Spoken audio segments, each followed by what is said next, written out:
दोस्तों इसी वीडियो के माध्यम से हम टाटा स्टील स्टॉक के ऊपर details fundamental and technical analysis करने जा रहे हैं। देखिए आज ये स्टॉक 0.45% के आसपास नीचे आके ट्रेड कर रहा है। अगर आप इस स्टॉक का ओवरऑल मोमेंटम को देखोगे, देखो ये स्टॉक कुछ महीना पहले अराउंड 175 लेवल के आसपास ट्रेड कर रहा था। तो इसे क्या न्यूज आया है जिसके वजह से ये कंटिन्यू 3 से 4 महीना से ये फॉल हमको देखने के लिए मिल रहा है। तो चलिए उसका details fundamental and technical analysis करते हैं। अभी स्टॉक के अंदर हमको खरीदारी वगैरह करना है या और थोड़ा वेट करना है, उसके बारे में भी डिटेल्स पे जानेंगे। देखिए अभी ये स्टॉक अराउंड 132.78 लेवल के आसपास काम कर रहा है। इसी लेवल के आसपास जो डिलीवरेबल बाइंग हो रहा है 53% से ज्यादा लोग इसी लेवल के आसपास बाय करके इस स्टॉक पे होल्ड रख रहे हैं। तो काफी ट्रेडर का इन्वेस्टर का ये मानना है कि स्टॉक इसी लेवल से और ज्यादा ऊपर की तरफ जाना चाहिए। काफी अच्छा खासा करेक्शन ऊपर लेवल से हमको देखने के लिए मिल चुका है। चलिए ये जो सेलिंग हमको देखने के लिए मिला है, सेलिंग के पीछे क्या कॉज हो सकता है उसके बारे में जान लेते हैं।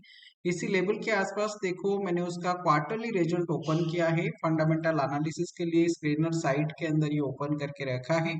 क्वार्टरली रिजल्ट के अंदर अगर आप उसकी नेट प्रॉफिट सेक्शन और ऑपरेटिंग प्रॉफिट सेक्शन को देखोगे, इसी लेवल के आसपास देखो ऑपरेटिंग प्रॉफिट सेक्शन मैंने सिलेक्ट किया है।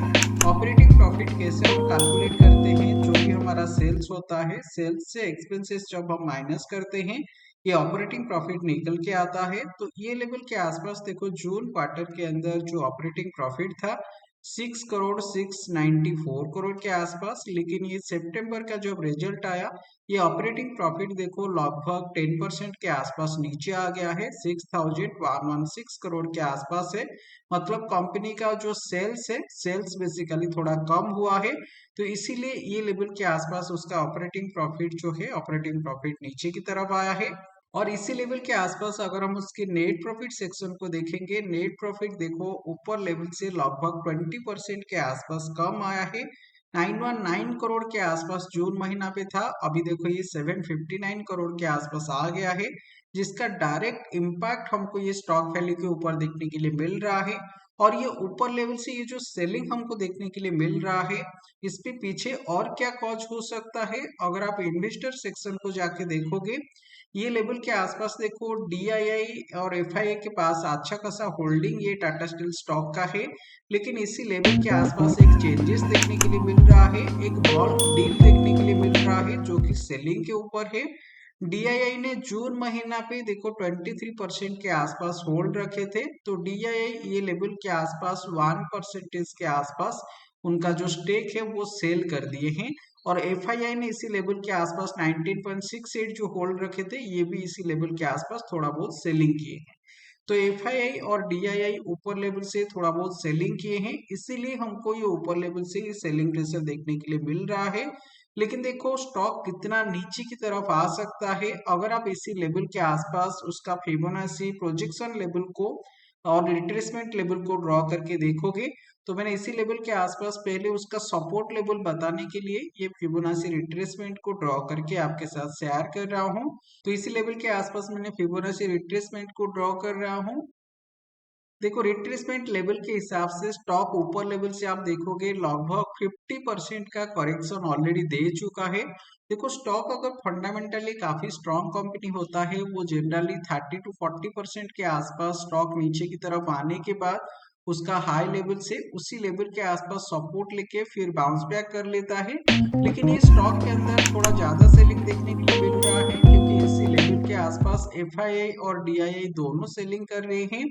और ये स्टॉक के अंदर अभी अगर आप सपोर्ट की बात करोगे, तो देखो ये जो लेवल के आसपास 132 130 के आसपास जो आ रहा है, इसी लेवल के आसपास थोड़ा बहुत सपोर्ट है। लेकिन ये प्रॉपर सपोर्ट हमको 118 लेवल के आसपास देखने के लिए मिलेगा।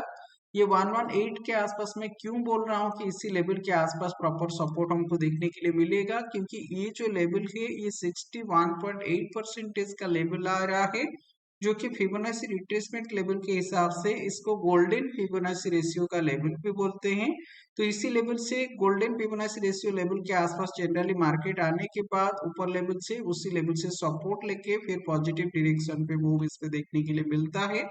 तो इसीलिए, और ये लेवल के आसपास देखो बार बार मार्केट आने के बाद इसी लेवल के आसपास एक रेजिस्टेंस जैसा बिहेव किया था, मतलब इसी लेवल के आसपास होल्ड किया था, फिर इसी लेवल को मार्केट ब्रेक करके ऊपर की तरफ गया है। तो मार्केट जब दोबारा नीचे की तरफ आएगा इसी लेवल के आसपास हमको एक सपोर्ट देखने के लिए मिलेगा। तो ये एक डबल बॉटम का लेवल इसी लेवल के आसपास भी फॉर्म करने वाला है, इसीलिए जनरली ये लेवल के आसपास मैंने एक सपोर्ट हमको देखने के लिए मिलेगा, इसीलिए ये लेवल के आसपास टेक्निकल के हिसाब से हमको पता चल रहा है। तो ऊपर लेवल से देखो कंटिन्यू इस पे लोअर हाई लोअर लो पैटर्न फॉर्म कर रहा है। लोअर हाई लोअर लो पैटर्न आप कैसे जानोगे? स्टॉक देखो जो ये कैंडलस्टिक पैटर्न फॉर्म किया है, अगर आप ये कैंडल का लो देखोगे इसका प्रीवियस कैंडल का लो से ये नीचे है। ये अगर हाई देखोगे ये हाई से प्रीवियस कैंडल के हाई से नीचे है। फिर ये कैंडल का लो देखो प्रीवियस कैंडल लो से नीचे है, इसका हाई प्रीवियस कैंडल का हाई से नीचे है।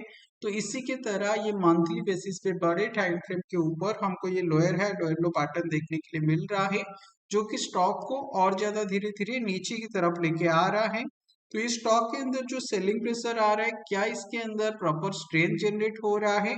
ये लेवल के आसपास देखो जो डाउन से डायरेक्शन पे मूवमेंट आ रहा है, इस पे अभी उतना स्ट्रेंथ जनरेट नहीं हो रहा है, जो स्टॉक के लिए एक अच्छी बात है, क्योंकि देखो प्राइस अगर नीचे की तरफ जा रहा है और वॉल्यूम उसको सपोर्ट नहीं दे रहा है, उसका मतलब ये है स्टॉक जनरली इसी रेंज के आसपास ट्रेड करेगा, या थोड़ा सा नीचे आने के बाद फिर इस पे बाइंग देखने के लिए मिलेगा, क्योंकि ये लेवल के आसपास ज्यादा लोग और इंटरेस्टेड नहीं है ये लेवल के आसपास कोई भी सेलिंग वगैरह बनाने के लिए। इसीलिए इसी लेवल के आसपास एक सपोर्ट हमको देखने के लिए मिलेगा। तो ये 130 से लेकर 120 का जो लेवल है, ये स्टॉक के अंदर प्रॉपर सपोर्ट हमको इसी लेवल के आसपास देखने के लिए मिलने वाला है। तो इस स्टॉक के अंदर अगर आप खरीदारी करना चाहते हो, मैं सजेस्ट करूंगा एटलीस्ट 120 लेवल के आसपास आप वेट करो। ये लेवल के आसपास आने के बाद मिनिमम 2 से 3 हफ्ता अगर मार्केट होल्ड करके पॉजिटिव डायरेक्शन पे आएगा, तो आप 115 लेवल के आसपास इस पे एक स्टॉप लॉस लेके आपका जो रिस्क है, रिस्क बहुत छोटा रिस्क रहेगा, तो इसी लेवल के आसपास छोटा रिस्क लेके आप इसके बड़े टारगेट के लिए जा सकते हो, जो टारगेट अराउंड ये 175 लेवल के आसपास आ रहा है। तो इसी लेवल के आसपास बहुत बड़ा टारगेट आप लोगों के लिए बन रहा है। तो दोस्तों मैंने आपको proper technical and fundamental analysis करके स्टॉक के अंदर कैसे मूवमेंट आ सकता है वो आपके साथ शेयर किया। आप इसके अंदर कोई भी पोजीशन वगैरह बनाने से पहले आपके फाइनेंशियल एडवाइजर के साथ जरूर बात कीजिए, उनसे सलाह ले लीजिएगा। अगर आपको वीडियो के माध्यम से कुछ सीखने के लिए मिल रहा है, वीडियो को लाइक करके चैनल को सब्सक्राइब कीजिए, ताकि मैंने जब भी न्यू वीडियो अपलोड करूंगा वो वीडियो आप लोग के पास पहुंच जाएगा सबसे पहले।